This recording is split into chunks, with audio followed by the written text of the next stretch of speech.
안녕하세요. 빨간마이 상가TV 운정몽땅 장소장입니다. 오늘은 어떤 주제로 할까 고민을 하다가 지금 수익성 부동산에 굉장히 관심은 많으신데 용기를 내지 못하시는 분들을 위해서 한번 그 수익성 부동산 즉 여러 가지가 있지만 특히 상가에 대한 분양에 대한 얘기를 좀 해보려고 하는데요. 분양 과정이 어떻게 되고 어떤 과정을 통해서 계약이 되고 그리고 잔금을 치르고 그런 과정들을 한번 제가 설명을 한번 드릴게요. 일단은 분양을 하게 되면은 제 생각으로는 그래요. 내가 모르는 지역은 안 하시는 게 좋으실 것 같아요.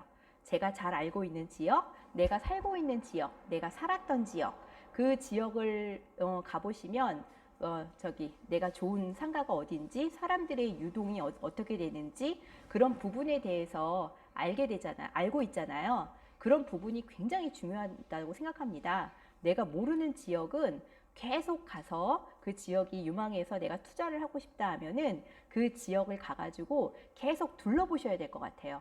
하루만 둘러보시는 게 아니라 그 다음에도 아침에도 가보시고 점심에도 가보시고 저녁에도 가보시고 이런 식으로 계속 둘러보셔야지 그 물건이 괜찮은지 그리고 나중에 투자 가치는 있는지 공실은 안 나는지 그런 부분에 대해서 좀 고민 좀 해봐야 되지 않나 싶은 생각이 들고요. 그래서 특히 오피스텔 하시는 분들 현장 안 가보시고 모델하우스만 보시고 바로 계약하시는 분들 계시거든요. 그러시면 안 돼요. 현장을 꼭 한번 둘러보시기를 바라고요. 상가는 특히 입지가 굉장히 중요합니다. 그렇기 때문에 그 상가 같은 경우는 현장 답사는 필수인데다가 그것뿐만 아니라 일단은 아침, 점심, 저녁, 주말, 평일 이런 식으로 계속 둘러보시면서 그러면은 좀 판단이 좀 서거든요. 그때 결정을 하시는 게 좋으실 것 같아요. 이렇게 상가를 둘러보고 요거 내가 사고 싶어. 조물주 위에 건물주 한번 대볼까? 하고 싶은 생각이 드시면 그 다음은 어떻게 하느냐? 그 다음에는 일단은 그 건물을 보시고 일단은 전문가에게 상담을 해야 됩니다. 그 전문가란 분양 하는 그 분양 상담사가 있으실 거고요. 그리고 주변에 있는 부동산이 있을 수 있겠죠. 근데 제 생각에는 그래요. 물론 제가 부동산을 하고 있어서 당신 부동산에 가서 상담하라는 거 아니야? 그런 생각을 가지실 수는 있는데 글쎄 분양하시는 분들은 그 지역에서 분양을 계속 하시는 분들도 계시지만 그 현장 그 한 건물이 분양이 끝나고 나면은 이렇게 이동하시는 분들도 굉장히 많거든요.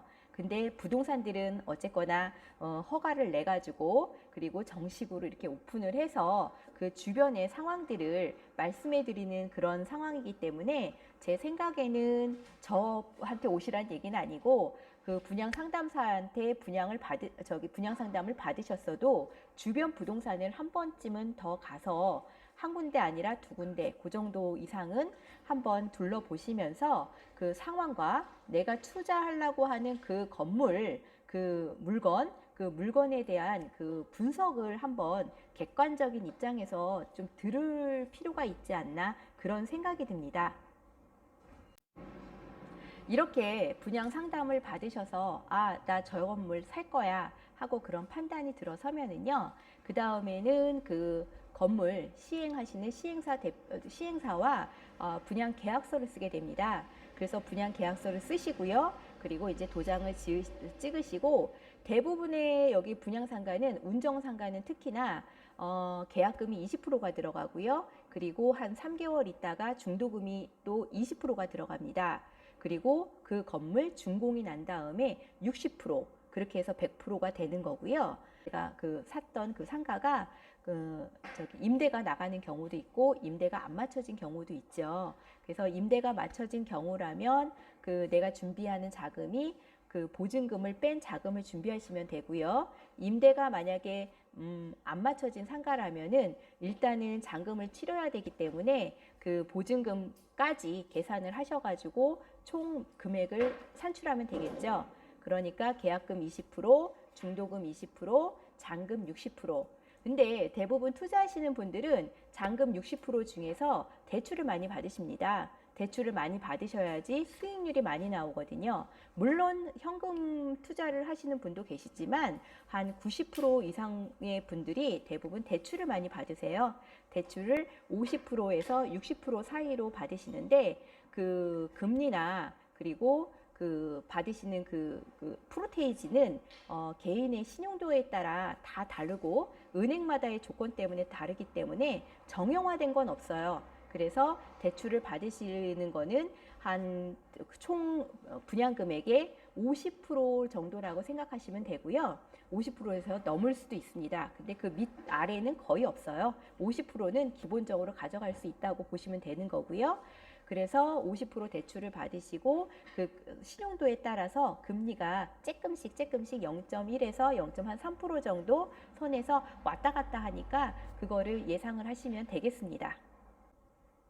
그리고 신규 상가 같은 경우는 부가세가 있습니다. 그 어느 그 집합 건물이든 토지분이 있고 건물분이 있잖아요. 그 토지분에 대해서는 부가세가 안 나오는데 건물분에 대해서는 건물의 그 분양 금액에서 10%의 부가세가 있어요. 그래서 지금 계약금 20%, 중도금 20%, 잔금 60%라고 말씀을 드렸는데 그 돈이 부과될 때마다 계약금 20%때 발생되는 부가세가 있고요. 그리고 중도금 20%를 냈을 때 발생되는 부가세가 있고 장또 60%를 납부했을 때 부가세가 있습니다. 일단은 부가세를 회사에 시행사에 냈다가 그리고 나서 한 달에서 한 달 반, 좀 시기적으로 좀 늦어지면 2달 정도 사이에는 국가에서 환급을 받으시는 겁니다. 그래서 만약에 매매 금액이 6억이다. 그러면은 6억에 대해서만 생각하지 마시고 조금 더 여유 자금을 가지셔야 되는 그런 부분을 꼭 기억하시기 바랍니다. 부가세 잊지 마세요. 마지막으로 준공이 나고 내가 분양 대금을 다 치렀습니다. 치르고 나면은 주거용 건물과 같이 모든 부동산은 그렇죠. 잔금을 치르고 나면 내 명의로 일단은 소유주가 돼야 되겠죠. 그렇게 되려면 등기를 해야 됩니다. 그래서 등기 비용이 얼마냐? 그렇게 또 궁금하시는 분이 많으신데요. 등기 비용은 지금 총 그 세금은 4.6%입니다. 4.6%인데 법무 비용들을 다 들어가게 되면은 간단하게 정형화 하려면은 5% 미만이라고 보시면은 가장 틀리지 않는 부분일 거예요. 그래서 내가 만약에 6억으로 취득을 하셨다. 그러면 5%면은 3천만 원이죠. 등기 비용을 예상하실 때 약 5%라고 예상하시면은 틀리지 않을 것입니다. 그렇게 꼭 기억해 주세요. 오늘은 상가 분양을 어떻게 받는가 하는 그 과정 절차에 대해서 지금 말씀을 드렸는데요. 상가 투자 어렵지 않아요. 다들 상가 투자 너무 어려워서 못하겠어. 공실이 나면 어쩌지? 나 못하겠어. 그렇게 하고서는 지레 그냥 포기를 하시고 그러시는데 소액으로도 투자할 수 있는 것이 얼마든지 많습니다. 제가 전편으로 소액으로 투자할 수 있는 방법과 수익률표를 분석을 해드린 게 있는데요.